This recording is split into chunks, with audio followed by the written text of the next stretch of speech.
Government ఏదైనా వచ్చినా సరే రాష్ట్ర అభివృద్ధి కోసం వివిధ పర్యటనలు చేస్తూ ఉంటారు. దాంట్లో భాగంగా దావోస్ వెళ్తూ ఉంటారు. 10 సంవత్సరాలు ప్రతి ఏ గవర్నమెంట్ అయినా దావోస్ వెళ్తాం. ప్రత్యేకంగా మన తెలుగు రాష్ట్రాల్లో మంత్రులు గారు, ముఖ్యమంత్రి గారు వెళ్ళిన సంగతి తెలిసిందే. అయితే ఈ రోజు చంద్రబాబు నాయుడు గారు వెళ్ళినా కూడా అక్కడికి వెళ్తున్నారు తప్పితే ఎంజాయ్ చేయడానికి వెళ్తున్నారు తప్పితే మళ్ళీ అదే పందా అందుకున్నారు. వెళ్ళడానికి ఎంజాయ్ చేయడానికి తప్పితే ఏం తేవట్లేదు. గత సంవత్సరంలో 2,65,000 కోట్లు అని చెప్తున్నారు కానీ ఏమి రాలేదు, సున్నానే వచ్చిందని చెప్పి వాళ్ళు కారుమూరి నాగేశ్వరరావు మాట్లాడుతున్నారు. నిజంగానే గత వెళ్ళిన ట్రిప్లో ఏం రాలేదంటారా? అసలు జగన్మోహన్ రెడ్డి గారు వెళ్ళినప్పుడు ఎంత వచ్చిందంటారు, ఈ గవర్నమెంట్లో ఎంత వచ్చిందంటారు? సార్ దావోస్కి ముఖ్యంగా చెప్పుకోవాలి 2019, 24లో ఉన్న వైఎస్ఆర్సీపీ గవర్నమెంట్ దావోస్కి ఎన్నిసార్లు వెళ్ళింది? ఆ రోజు ఐటీ శాఖ మంత్రి కూడా గుడివాడ అమర్నాథ్ దావోస్లో ఇప్పుడు -5 డిగ్రీల సెంటిగ్రేడ్ డిగ్రీల ఉష్ణోగ్రత ఉంటుంది, అక్కడ చలి తట్టుకోలేము, అందుకనే వెళ్ళలేదు అన్న ఆ గవర్నమెంట్ ఏమనుకోవాలండి? ఇవాళ 77 సంవత్సరాల వయసులో నవయువకుల్లాగా చంద్రబాబు గారు దావోస్ వెళ్ళి పోయిన సంవత్సరం వెళ్ళాడు, ఇప్పుడు వెళ్ళాడు, కొన్ని ఎంఓయూలు కుదుర్చుకొని వస్తున్నారు సార్. వాళ్ళకి ఎంఓయూ అంటే కూడా తెలియదు ఏంటి. ఆ ఎంఓలు కుదుర్చుకొని వచ్చి ఇక్కడికి వచ్చినాక కొన్ని మౌలిక సదుపాయాలు కల్పనకు సంబంధించి చూసుకొని ల్యాండ్ ప్లస్ రోడ్లు, ఎలక్ట్రిసిటీ ఇవన్నీ చూసుకొని అప్పుడు ఇక్కడ పరిశ్రమలు పెడతారండి. ఆ ఎంఓయూ అని తెలియని వాళ్ళు కూడా దావోస్ పర్యటనకి వెళ్తే సలిపుట్టిది అనే వాళ్ళ గురించి కూడా మనం మాట్లాడుకుంటే చాలా హాస్యాస్పదంగా ఉంటుందండి. వాళ్ళ నాయకులు పదే పదే చెబుతున్నారు అసలు ఏమీ రావట్లేదు, పెట్టుబడులు ఏమి రావట్లేదు, యువతకి ఏమి లేదు అని చెప్తా ఉన్నారు. నిజంగానే అసలు ఏమి రాకుండానే ఈ 2 సంవత్సరాలు ఉన్నాయంటే ఇప్పుడు గూగుల్ లాంటి సంస్థలు వచ్చినా కూడా ఆ గుడివాడ అమర్నాథ్ గారు ఆయన గతంలో అన్నాడు ఏమి రావట్లేదు అన్నాడు, మళ్ళీ మేమే తెచ్చా అని చెప్తున్నారు. ఏది నిజం అంటారు? ప్రతిసారి ఈ జంజాటకం ఎందుకంటారు అసలు వాళ్ళకి? సార్ ఇంకోటి ఏంటంటే వాళ్ళు ఏమి రావట్లేదు అంటారు, కానీ మనం వచ్చే వాళ్ళకి ఇది గూగుల్ సంస్థని, కాగ్నిజెంట్ని, క్వాంటమ్ వ్యాలీని ఇవన్నీ చూపించామనుకో మళ్ళీ మాట మార్చి మేమే తెచ్చామంటారు. ఎలా ఉంటుందంటే ఎవడో కన్నా పిల్లోడిని వీళ్ళు ఎత్తుకొని ముద్దు ఆడుతున్నట్టుందండి. అంటే దానికి వారసత్వం వస్తుందంటారు మరి వాళ్ళకి? అంతే కదా మరి. అరే పిల్లలే పుట్టరా అంటారు, అరే ఈడు కూడా పిల్లోడు అంటే వాళ్ళు ఎత్తుకొని ముడ్డాడితే ఈ పిల్లోడు మావోడే అంటారు. ఏంటంటే వైసీపీ వాళ్ళకి అసలు హాస్యాస్పదమైందండి. మరి వాళ్ళు మాట్లాడే విధానం ఏంటో కానీ అర్థం కావట్లేదు మాకు. ఆంధ్రప్రదేశ్ ప్రజలు ఆ వైఎస్ఆర్సీపీ నాయకులు పెట్టే ప్రెస్ మీట్లు చూసుకొని నవ్వుకుంటున్నారు. వీళ్ళని ఒక జోకర్ లాగా ఇలా ప్రెస్ మీట్ పలానా ఓడదు ఉందిరా అనగానే అరే జోకర్ ప్రెస్ మీట్ పెడుతున్నానంట, ఇందా రాండ్రా అనుకుంటున్నారు. ఏంటంటే అంత హీనంగా మాట్లాడుతున్నారు. ఇలా ఆంధ్రప్రదేశ్ సర్వనాశనంగా ఆర్థిక వ్యవస్థలో కానీ చిన్నాభిన్నం అవడానికి వైఎస్ఆర్సీపీ ఆ రోజు ఏమండి అమర్ రాజా ఫ్యాక్టరీని బయటకు పంపించేశారా? ఆ రోజు నానా రకాలుగా ఇబ్బందులు పెట్టి అమర్ రాజా ఫ్యాక్టరీని కానీ అదాని డాటా సెంటర్ని కూడా బయటకు పంపించారు. ఎవరండి?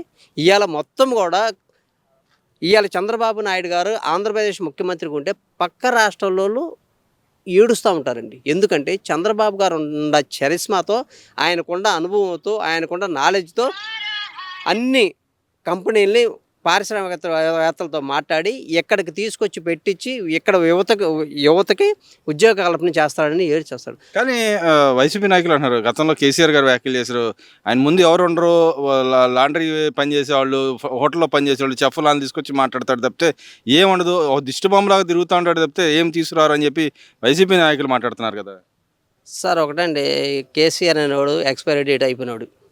అసలు వాస్తవం చెప్పుకోవాలంటే ఆడిని గురించి అంటే మా చంద్రబాబు గారు సాధ్యమైనంత వరకు అన్పార్లమెంటరీ వాడొద్దు అంటాడండి.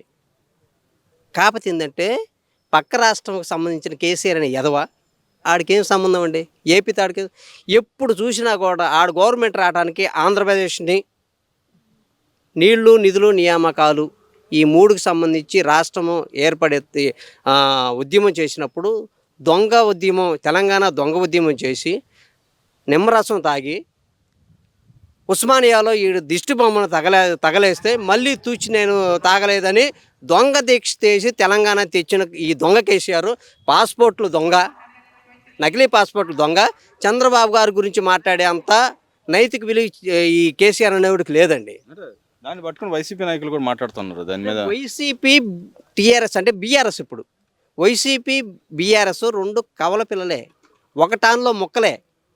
ఏంటి ఆంధ్రప్రదేశ్ అభివృద్ధి చెందటం ఇక్కడ జగన్మోహన్ రెడ్డికి, అక్కడ కేసీఆర్కి రెండింటికి ఇష్టం లేదు ఏంటి. కాబట్టే ఇక్కడ చూడండి, ఇక్కడ ప్రెస్ మీట్ పెట్టంగల వైఎస్ఆర్సీపీ ప్రెస్ మీట్ పెట్టంగలే అక్కడ బీఎస్ఆర్ వాళ్ళు పెడతాడు, లేదా వాళ్ళు బీఎస్ఆర్ వాళ్ళు పెట్టారా ఇక్కడ వీళ్ళు మాట్లాడారు. వీళ్ళిద్దరు కూడా ఒకే మాట, ఆంధ్రప్రదేశాన్ని సర్వనాశనం చేసి ఆంధ్రప్రదేశ్ యువతని మద్యం గంజాయికి బానిసలు చేయాలనే ఉద్దేశం తప్ప వీళ్ళకి ఉద్యోగాలు ఇప్పించాలన్న ఆలోచన వైఎస్ఆర్సీపీ గవర్నమెంట్కి అసలు లేదండి. కానీ ఇక్కడ వాళ్ళు ఇంకో మాట కూడా మాట్లాడుతున్నారు. అటు పక్క రాహుల్ గాంధీ కాంగ్రెస్ పార్టీతో అంటగాగుతా, ఇంకో పక్కన అన్న కింద వెనకాల నుండి నడిపించకుండా కాంగ్రెస్ పార్టీతో కలిసి తిరుగుతా, ఇంకో పక్క ఏదో బీజేపీతో కలిసి చేస్తున్నారు, ప్రయాణం చేస్తున్నారు. అసలు నిజంగా వాళ్ళకి నీతి నియమాలు ఉన్నాయా ఈ పార్టీకి? ఓ పక్క కాంగ్రెస్ పార్టీతో తిరుగుతూ ఉంటారు, చట్టపట్టాలు వేసుకుని అక్కడ ఉన్న రేవంత్ రెడ్డి గారితో కలిసి తిరుగుతారు. నిజంగా రేవంత్ రెడ్డి గారితో వీళ్ళు కలిసి తిరుగుతున్నారు, లేకపోతే పక్క రాష్ట్ర సీఎం లాగా ఆయనతో పని చేసుకొని పోవాలనే ఆలోచనతో ఉన్నారంటారు ఈ గవర్నమెంట్?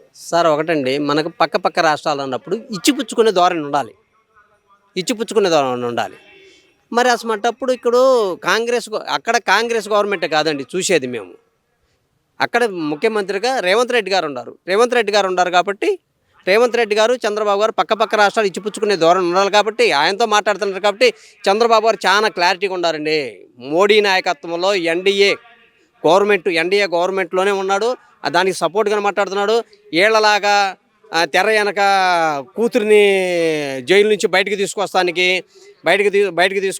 వెళ్ళి బీజేపీ నాయకులు కాళ్ళు పట్టుకొని కవిత గారిని తీసుకొచ్చినట్టు, లేదా ఈయన జైలుకి వెళ్ళకుండా ఉండటానికి రాత్రులు వెళ్ళి అమిత్ షా కాళ్ళు పట్టుకొని వచ్చినట్టు చంద్రబాబు గారు చేరండి.